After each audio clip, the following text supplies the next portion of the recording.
Okay, so in this video, I'm gonna go over a little bit of last week's material and then talk a bit about the midterm.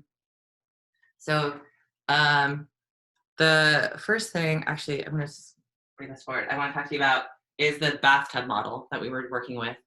We talked about a few times. To clarify a few words, the first thing is that this where we have like we're owing a lot, right? So if this is our zero line, this would be a perfectly balanced government uh, wealth situation. We're owing a lot, right? And that's considered our debt. This is different from deficit. So I want to clarify that distinction between debt as a stock and deficit as a flow. Okay, so starting with government funds, what comes in. So how do we finance things? How does the government finance things? So there's a few ways. One is taxes, right? So people, a part of their wages, a part of their, so that's like income tax, part of their wages goes to go towards the government. If people own property, then that's considered a wealth that they have. And so some portion of that goes in form of property tax to the government. We pay sales tax in most states. All of those types of tax go to our governments, and that's one way that governments get funds. The second way is bonds. So we talked about bonds a little bit last week, and basically what happens is the government issues low interest IOUs to the central bank or the Fed that we were talking about last week, okay? And so by doing that, the Fed buys those low interest IOUs. And so by government, here's the IOUs to the central bank here's the money to the government, and this money then gets to be the government funds, right? So that's usually how the US finances its deficit spending. Deficit spending is any time that our income, what's coming in, is less than what's going out, right?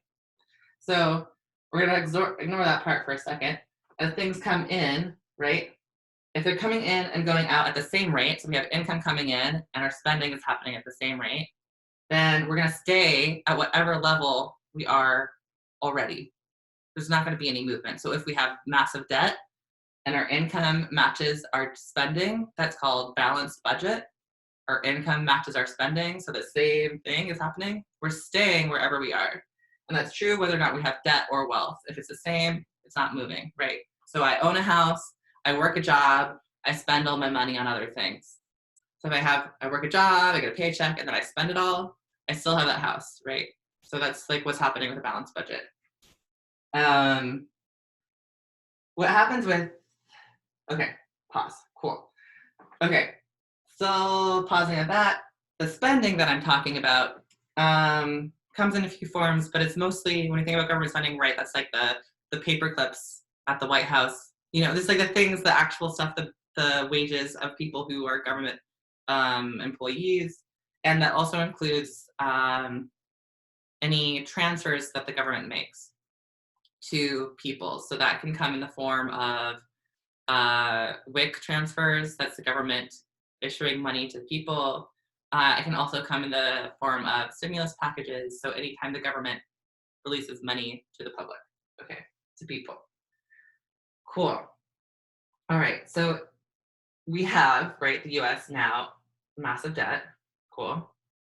And if we wanted to get rid of our massive debt, what we'd have to do, since we know that income and outcome, when that's balanced, this stays the same, what we'd have to do is actually either shrink our spending, spend less, or increase our income.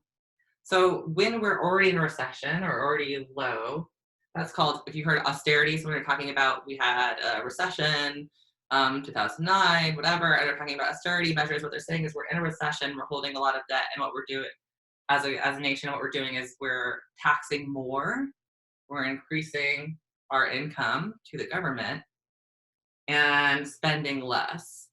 We're trying to get rid of this debt.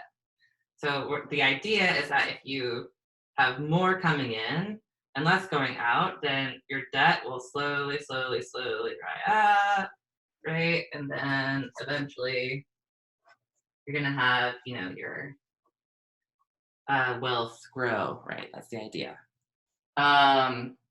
If you start, however, deficit spending, the deficit spending, it says here, outlays being whatever we're spending on. That's outlays just means stuff the government spends on. If our outlays are greater than our income, what's coming in, then what that means is that our wealth, starts to decrease, right? And then eventually, our debt starts to increase again. So that's in general how it works. So when we're talking about government spending, well, we'll get to that. There's a few different ways to think about it. One other option for government funding, and this is much more controversial, is the idea of printing money. And the difference between printing money and issuing bonds is that instead of, what's being proposed now, where the mint will issue, $1 trillion coins, and then the government takes that on as a liability. They have the credit of the $1 trillion that they can spend, but they also have that liability that they're going to have to eventually pay back. That's the bonds-ish situation where it's all about the government loaning money from somewhere. Printing money suggests that we can just make more and the mint can just give us the coins. So this is a much more controversial stance, in part because in the cases where it's been tried, something like that's been tried, it usually ends up in hyperinflation. So that's where we're talking, there's just bills circulating around. We're not actually purchasing more with the bills. So since we're not purchasing more, we just build up the prices of everything. So I had $100 and I wanted $100 worth of goods. Now I have $500, but I still only want that $100 worth of goods. And if everybody's in the same situation, everything's going to be raised up 5 times. The price of everything raised up 5 times because we're not actually going to buy more. Okay. Putting that down. Okay, so that's the brief summary of last week. Going towards the midterm. Essentially, there are a few ways that you can approach it, but all of the questions kind of center around the same issue. And that is, where'd you go? Okay. Whether or not, what the role of the government is in dealing with people's finances. So what is the government responsibility to us? And what can it do? Okay, so essentially in your midterm, you're going to be trying to assess your point of view on this statement. So if this is the claim, let's do that. The claim is that the government should pay more in transfers to people. So remember, transfers is what I was talking about, like WIC or unemployment or stimulus package. Those are all considered transfers. So the question that we're asking is, should the government pay more in transfers? There's a few different ways to attack the question, right?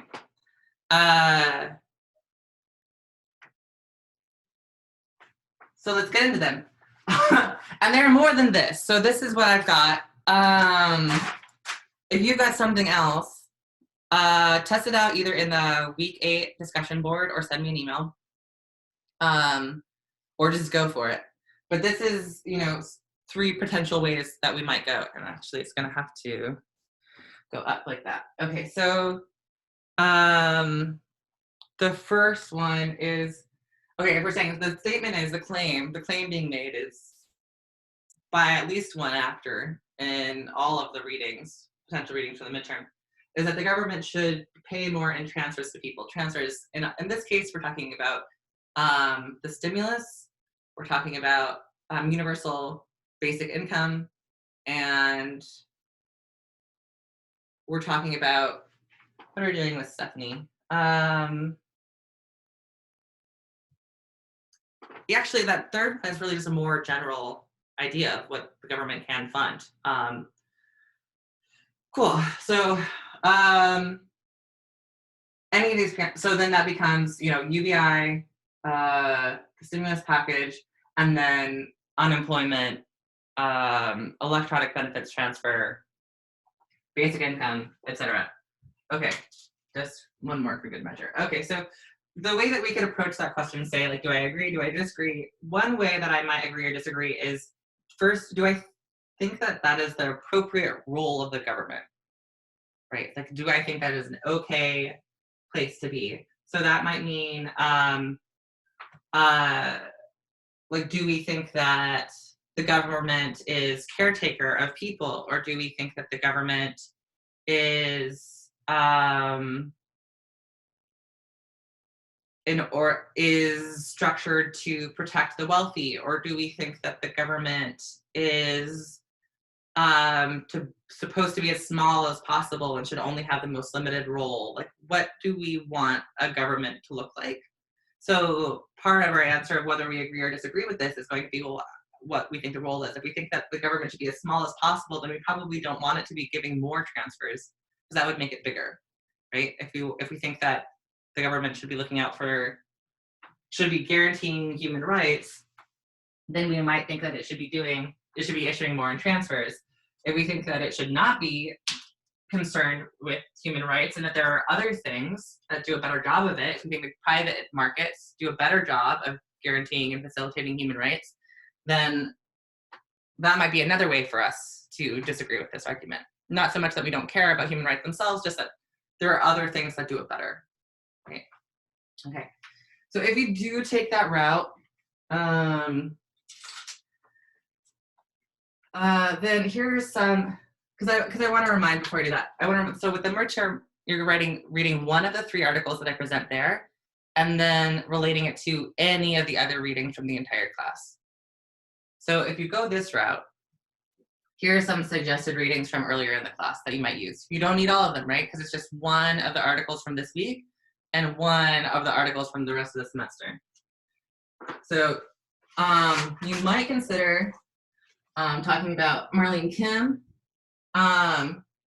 who talks about, remember that's a paper about intersectionality from week 4, or Sandy Darity, that was that TED Talk about baby bonds. He has a lot of strong opinions about what the role of the government is. That might be a place to go. Week 5, the SDI movie about water. It talks about what the role of the government is there. And same with the UN. Since this is WWAP, right? That's the UN paper, that's one chapter. That talked about water and jobs, but it also talked about whether or not it was important for governments to be involved in that type of work, right? So if you're worried about the role, then maybe select one of these to be your second thing, other than that article part we'll get to in a second. In terms of the capacity, so the role of the government is one thing. What we want the government to do is one thing. Why we think we have it. But then there's the capacity. What do we think that the government can do? So a lot of the articles, or a couple of articles for this week, are more centered around the capacity of the government. So the capacity meaning what it is capable of. So we might want, right, our government to ensure the health and safety of all of the people, but we might not believe that it's actually capable of doing that, right? Okay, so if you go that route, we've got, right, so that week 3 paper, Frazi, is the one on GDP. It's sort of, that was like direct, it talks about what GDP does and doesn't measure. That might be helpful, might be one place to start. Another way you might go, however, is there are week 7 articles. For the first one, Mariana Mazzucato, she's the one that talks about the government role in government spending and how effective government spending is how effective government spending is for not only our nation's growth, but also the well-being of people. So that's the week 7 Mazzucato piece. The Bernaccio and Shin is the podcast on Sadie Alexander. So that might be another place to go, because Sadie Alexander talks about, wait. that can't be right. It's not right. Hold on a second. I'm gonna pause you. Okay, sorry about that. So I was about to say that the Bernacciation, or I did say that was the Bernacciation was the Sadie Alexander podcast. It's not. It's the podcast about is healthcare a public good or private good? Right, it's that short podcast. So if you're talking about the capacity, that might be one place to go, because they certainly talk about that. Another place to go to for that is the week 8. This is Shamus 2014. There's A and B, so it's just the 2 parts of that that film about money, right? That's like a very clear, direct. This is about money. This is how money works. And so if you're worried about the capacity of the government, can it actually fund itself that way? That might be one of your supporting documents. Okay, so then another other reason why you may or may not agree with the statement, the government should pay more in transfers to people, is just what you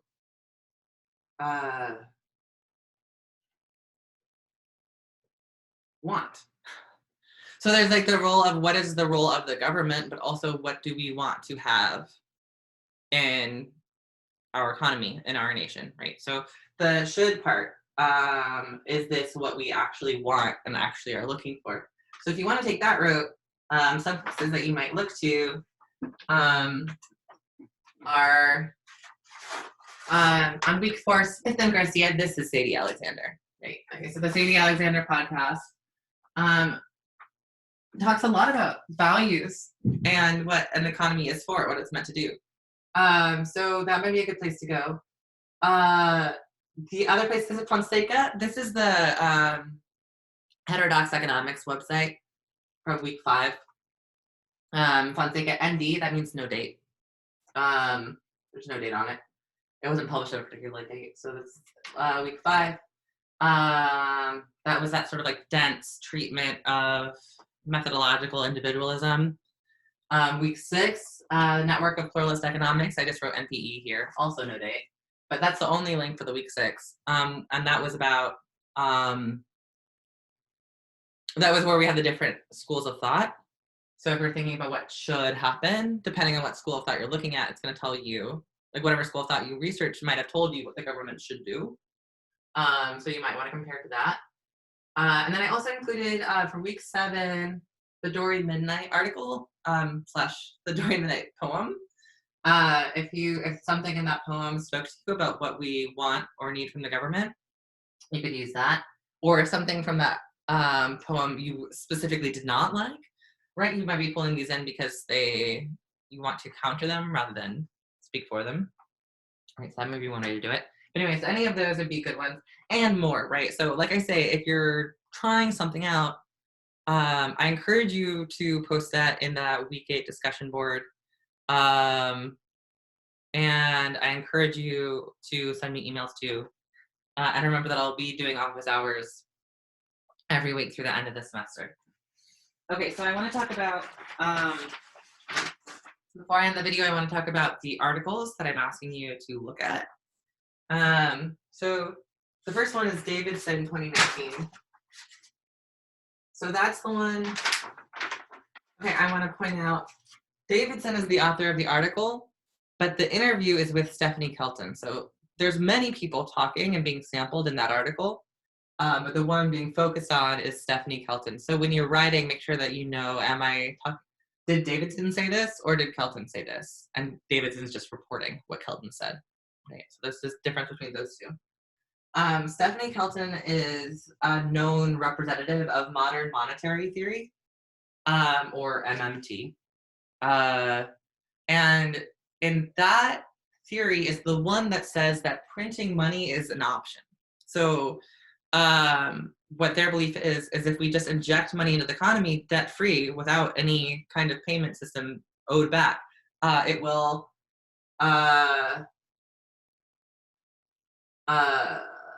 be fine.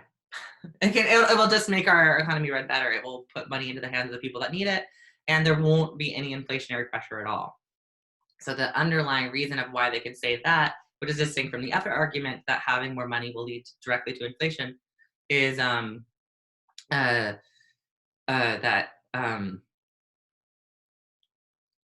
what happens to the real economy, right? The actual things that move around when we have monetary currency changes. Okay. So this is very centered on what the capacity is and somewhat what the role and what we ought to be doing. Okay, so that's part of it.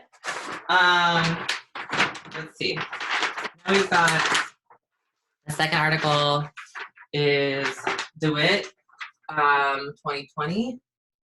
Okay, so that's an interview with Jennifer Burns. Again, so it's another situation where the person who's writing the article is different from the person being interviewed. So make notice, did Jennifer say this? Or did DeWitt say this? And that one, they're talking about universal basic income, or UBI over there. So universal basic income is this idea that at all times, all people should be given a baseline living wage, which is to say that whatever people make in jobs is whatever, but that everybody should be guaranteed by their government enough to subsist. So can we house ourselves, etc.? Can we feed ourselves? Right, all of that. Universal basic income, and this is one of the points of that article, universal basic income is distinct from a stimulus package. It's not the same thing. There's some of the same principles are underlying it, and Jennifer Burns does a good job of distinguishing between UBI, universal basic income, and the stimulus package, but also talks about both of those things altogether. Right. Okay, so last piece, Raju et al. So et al, all that means is and others. So anytime you have three or more authors and you're giving the parenthetical citation version, you can put et al. So the first author's last name, et al, and the others. Okay. So Raju et al. Is more concretely about, there you go, the stimulus package. Well, I mean, it's about the stimulus package. It's also like a week old because I signed it like a week ago. So there have been developments. But the article itself has several different points of many different people talking about what is good for the economy and what is not. This, just like with a response paper, I only want you to summarize one point. You don't need to do the whole thing or the overarching theme. All I need from you is to show that you understand one argument from one of these three articles. Select one of these three articles, summarize one argument from inside that one article. That's your first paragraph. Your second paragraph, talking about the midterm, second paragraph is going to be taking one of these other articles or any of the other things that we've read in class, including lectures, right? And summarizing the relevant part of that. So I have one thought from here summarized, and I have another thought from one of these also summarized. That's the second paragraph. The third paragraph takes these two summaries and puts them against each other. So you don't have to reiterate or repeat yourself, but you can say, these are the things that are the same, these are the things that are different. That's the whole third paragraph. That's all you need to do in that third paragraph. In the fourth paragraph, you're saying, given all of this, I agree with, or I disagree with, and this is why. I think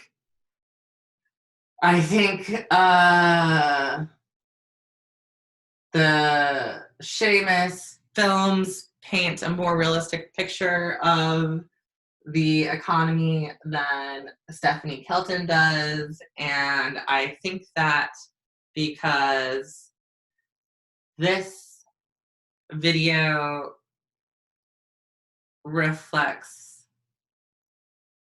the understanding that I already had of the banking system before coming into this class, for instance. Right. Okay. All right. So like I said, this is due kind of the due date is a little bit up to you. Um, I would like to try to be caught up by altogether by Saturday the 18th. Um, which, but I don't, this is such a wacky time. Do what you need to do. Please let me know where you're having trouble. And I really strongly encourage you to make use of the discussion boards in the meantime. I have said, if you do one post a week, that's 8 out of 10, so 80%. If you do 2 posts in a week, that's 10 out of 10, 100%. And you can certainly post more than that if you want. Yeah. So please stay engaged. But I know that's not easy right now.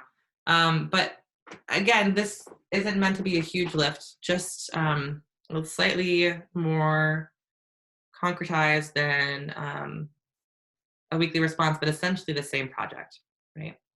Also, last note, I will accept it in any form, which is to say, as long as you include all the information that I just summarized, or if you go to midterm in assignment, so Blackboard, assignments, midterm instructions, it says all the same things that I just said. If you don't want to do it in a written form and you would rather do a video or an audio recording, I will fully accept that. If you want to share your midterm in the discussion boards with us, that is totally fine by me.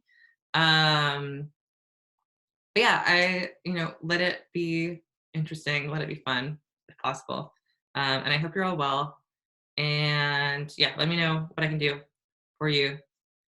Talk to you later. Bye.